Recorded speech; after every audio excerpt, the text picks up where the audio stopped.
Hello and welcome to another episode of the UCLA Bruins Insider Podcast. As always, I'm your host, Connor Moreno, lead writer for UCLA Bruins on SI. And today I thought we would get right back to football, considering that they have a pretty big game on Saturday. What I really wanted to do this week is kind of go through UCLA's remaining games, starting with this Saturday against Ohio State, kind of see how their remaining opponents fared in Week 11, where they are kind of on ESPN's FPI, kind of some updated top 25 CFP rankings, and just all that stuff, kind of see how they did and what it's looking like for UCLA going forward. Obviously the Bruins are 3-6 right now, so their chances at finishing this turnaround from going 0-4 to getting bowl game eligibility is pretty bleak right now. I mean, it's next to zero, and in fact, on ESPN's Football Power Index, UCLA has a 0.1% chance at winning out and reaching 6 wins and attaining bowl eligibility. So yeah, I mean, next to zero, basically impossible. I'm not even gonna say no, it's pretty much impossible, especially with the game that they've got on Saturday. So that's what we're going to go ahead and do. We're going to spend a few minutes on each team, each remaining opponent, and kind of just look through how they did and what the matchup is going to be like for their against UCLA. So up first we have, of course, Ohio State. They play UCLA this Saturday in Columbus. And they remain the number one team in the nation, of course. They're number one on the CFP rankings, AP rankings, and on the FPI. They continued on their dominant path in Week 11. They beat Purdue 34-10 on the road. Julian Sayin is kind of bolstering his Heisman bid. Last week he went for 303 yards and a touchdown. Sayin's only touchdown was to Jeremiah Smith. He finished with a career high of 10 catches, 137 yards. So now Ohio State hosts UCLA this week. UCLA's chances of pulling off an upset, I'd say, are similar to the ones that they had against when they were going into number 7 Penn State, but that's just because they were 0-4.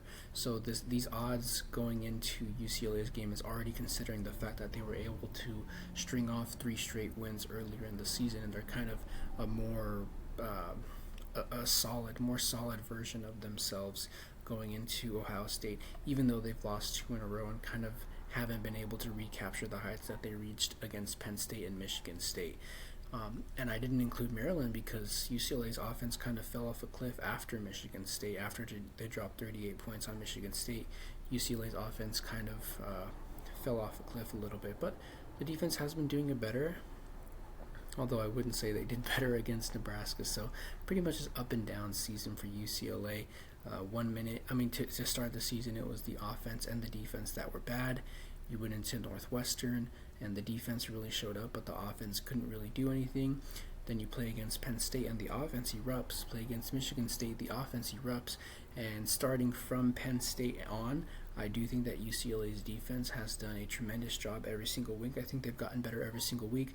Now you're probably going to tell me, Connor, Indiana dropped 56 on UCLA's defense. But I'll say one thing. One, Indiana, one of, if not the best offenses in all of college football right now.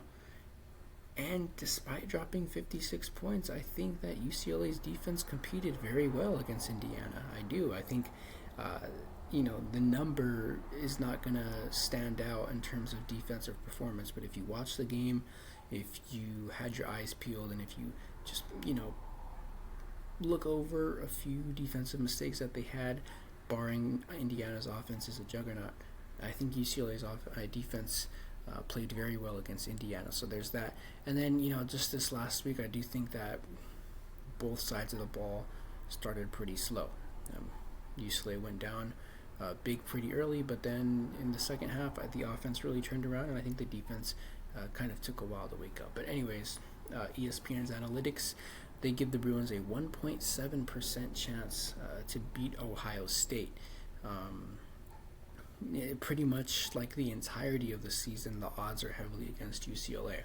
So yeah, they played them this weekend, and then next week they play against the Washington Huskies. Now, Washington's a very interesting team. Last week they were ranked, I think it was 23rd on the CFP rankings, which would have meant that UCLA was going to match up with 3 straight ranked opponents. But this week they were upset by Wisconsin. It used to be 23rd ranked. Wisconsin they were losers of 6 straight, and then they upset Washington 13-10. Again, Washington had just got its first top 25 ranking of the season. Jed Fish, he's kind of been synonymous with UCLA's coaching vacancy, but now he's on the hot seat, with Washington. So you've got to wonder, does UCLA really want someone who is on the hot seat at another school? I do think that between these 3 games, if there was ever a game for UCLA to win, like if there was one game for UCLA to win through these last 3 games, it would be against Washington. It's their final home game next Saturday, November 22nd. I mean, obviously the chances still aren't against them. This used to be a ranked team, Washington was, but UCLA might be better than Wisconsin. I'm not too sure. Might be better than Wisconsin, and Wisconsin upset them. UCLA has shown that they're capable of some pretty big upsets, but ESPN Analytics gives UCLA a 25.1% chance, which is one of the best odds that UCLA's had this season, especially since their 0-3 start. Definitely one of the best odds they've had this season, considering how the season has played out. And then finally, UCLA ends the season against USC on the road. It is on the road. It's going to be in the Coliseum. Definitely going to be a lot more USC fans there. But USC is 17th in the AP, 17th in the CFP poll. They're actually 10th in the Football Power Index.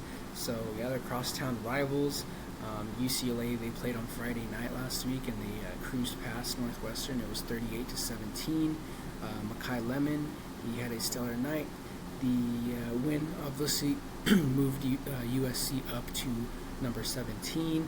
Many people thought that they should be higher on the CFP rankings, but that's how all of that goes. I was talking about it a lot leading up to this season. Obviously, it's over with their loss to Nebraska, but there was like this small portion of the season where UCLA's quest for bowl eligibility would have came down to their final game of the season against the Trojans. Now that's already dead in the water, and USC is probably going to have a lot more to play for come week 14. The same is definitely not going to be said for UCLA. And the analytics gives UCLA a 6.0% chance, which is actually not that bad. Well, it's 6%, it's single digit, but it's actually not that bad considering just how good USC has been this season, and when you compare it to the odds that UCLA has had against other teams this year.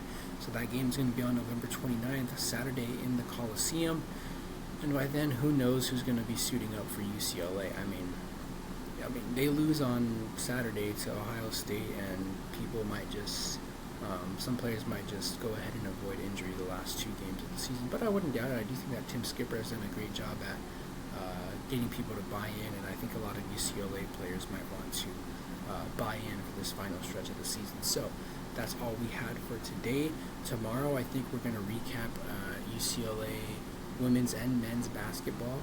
Women's plays today on Thursday. They play against number 11 North Carolina, and then the men's team plays tomorrow against number 5 Arizona. So we're going to see how that goes. We're going to recap it, and we'll have it for you right here. So thank you for watching, and thank you for listening to the UCLA Bruins Insider Podcast.